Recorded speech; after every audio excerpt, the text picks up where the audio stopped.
Thanks for tuning in. This is the Life of Miner, and let's check out week 122 of my mining payouts.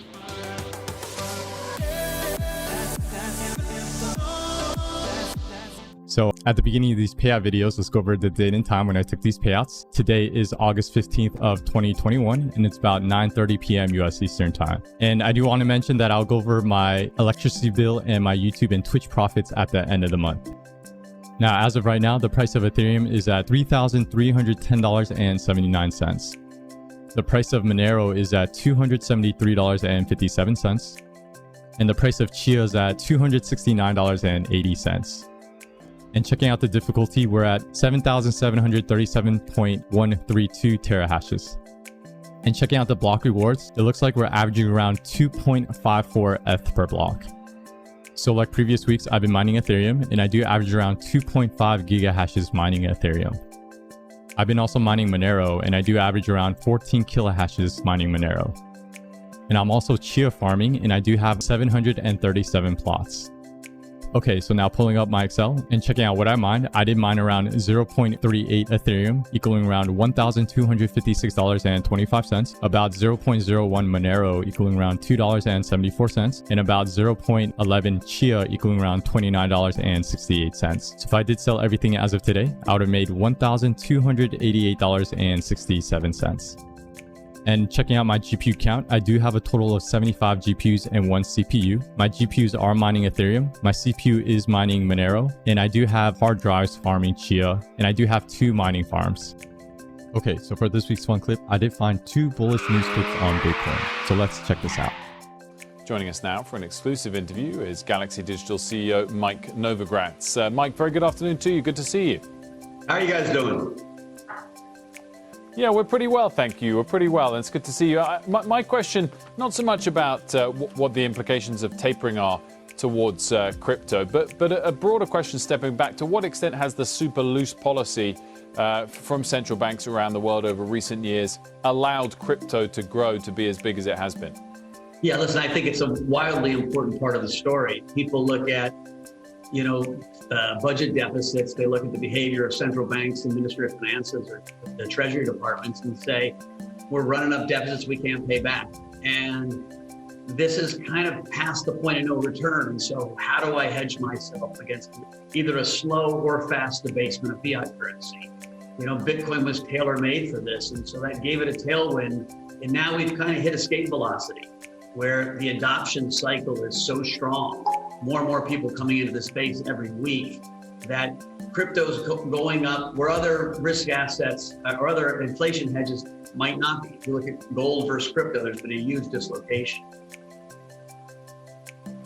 So do you fear tapering and rates going up as something that would derail crypto, or not really anymore? Listen, I think if we really see the Fed move on rates, the economy is that strong that they feel confident to move rates and taper in a big way, it won't be good for crypto. I don't think it collapses crypto because of this adoption cycle. People are buying in to Ethereum and Solana and Luna for other reasons than just the debasement of fiat currency. It probably hurts Bitcoin worse than the rest of crypto.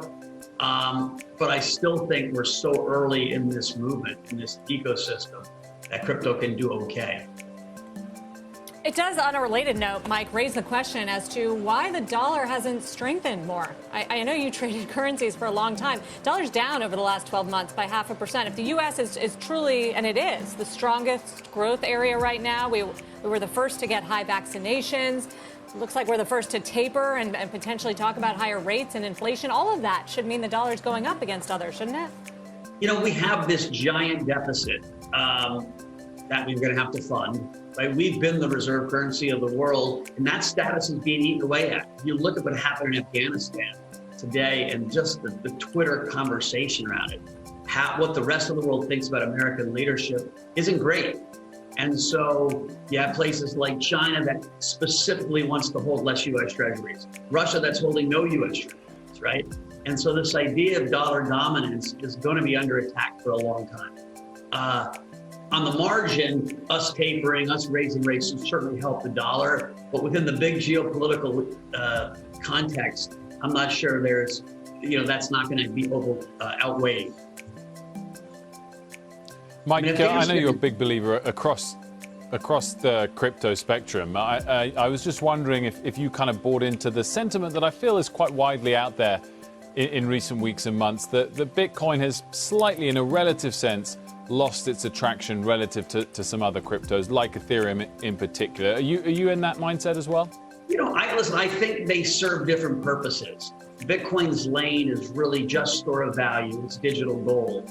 And the people we see buying it are buying it as a hedge versus the debasement of fiat currency. Ethereum and Solana and Luna and all the other level 1 solutions, people are really investing as a venture bet on what the future of finance can be. I mean, Ethereum could be the currency of culture, right? NFTs could mostly be built on the Ethereum content platform. And so that excitement of DeFi plus NFTs being built on Ethereum is what's driving money into that space. So real different reasons. I think they're cousins, they'll coexist. There'll be correlation because they're crypto, but they don't serve the same purpose. Well, we're in a bullish cycle, it seems, where there's 2 key trends happening. One is that accumulation is very robust. And the second is that during this period of high accumulation, long-term holders aren't running for the exit. So they're not seeking liquidity or to lock in gains. In terms of what we're seeing by way of accumulation, the past couple of weeks have seen really strong buying for whales. And so those are large holders, folks with over 1,000 Bitcoin. The activity there has been very strong. At the same time, miners that have been highly profitable in the past month or so, due to the China exodus of miners, have moved that profit into Bitcoin, and they're holding their gains in Bitcoin. And in addition to that, we're seeing an absolute all-time high in terms of folks entering the Bitcoin system for the first time. So in the past 30 days, we've seen about 1 million new holders, and that doesn't include folks that have onboarded through exchanges.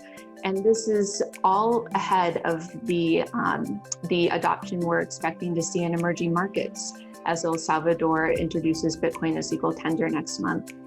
Elise, I want to ask you about the threat of regulation. We've seen the crackdown in China, moves by Bitcoin operators to switch into the United States, particularly markets like Texas. But now the threat of regulation through this infrastructure bill, and just who is a broker and whether they have IRS reporting duties as a result. Not to mention the US securities watchdog, Gary Gensler, has been talking about the Wild West and needing to regulate the market.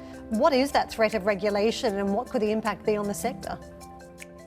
Well, Gary Gensler gets cryptocurrency, right? So Gensler taught Bitcoin at MIT, and he's familiar with the technology. And it seems that he's wanting to approach the regulatory culture around cryptocurrencies to be catalytic to innovation in the space.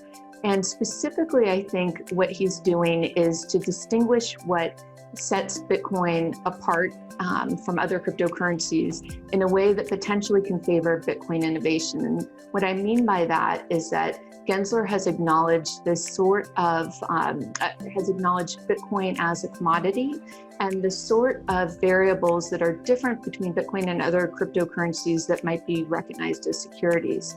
Why this is important for Bitcoin, and especially for new entrants into the space, is that it provides the sort of consumer protections that can allow folks to enter cryptocurrency and Bitcoin in a healthy environment and feel and recognize the sort of trust that is assured when it's software that are enforcing the rules rather than people. Gensler has outlined these differences. And so in fact, I think that him leaning in to create a sort of better defined space could be bullish for Bitcoin. We saw the exact same thing when China enacted this exodus of miners. And that is that, in fact, in doing so, they triggered a greater decentralization of mining power in a way that pushed miners towards geographies that had a larger percentage of renewable energy sources. And that kind of accelerated the movement of Bitcoin mining from fossil fuel sources to renewable energy, wind and solar specifically. And again, I think that that's bullish for Bitcoin. It was certainly something that folks operating in the ecosystem expected to see and receive positively. Promise that you'll catch me.